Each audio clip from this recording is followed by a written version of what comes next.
O bola. Ha? Yaxshi. Odammisiz? Qo'rqma, yaxshi odamman. Ha. Kech bo'lganda qabristonda nima qilyapsan, ukam?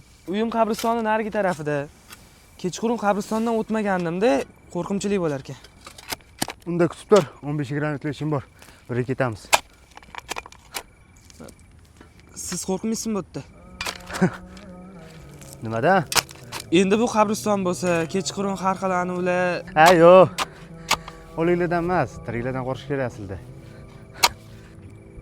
Bitta savol bor-da.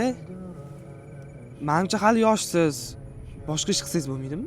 Ha, yo'q. Bu ish otamdan qolib ketgan. Agar men boshqa ish qilsam, bu ishni kim qiladi? Endi baribir yoshsiz. Boshqa ish ham bormi deyman-da. Xudoga shukr. Tirikchilik bo'lib turibdi. Rizqimizga kirib turibdi. Ishimdan olmayman. Shu qabr kunni yorug'ida, tinchlikda ko'lasangiz bo'lmaydimi? O'lim payti talab kelmaydi. Agar bu qabr ertalikgacha qazib bo'lmasam, hayot qiynalishi mumkin. Kechqurun ko'p qabr ko'laysizmi? Endi menga farqi yo'q.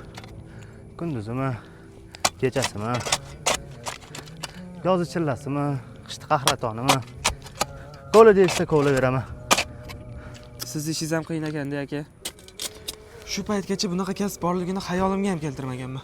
Ha, endi bizda reklama yo'q. Konkurent ham yo'q.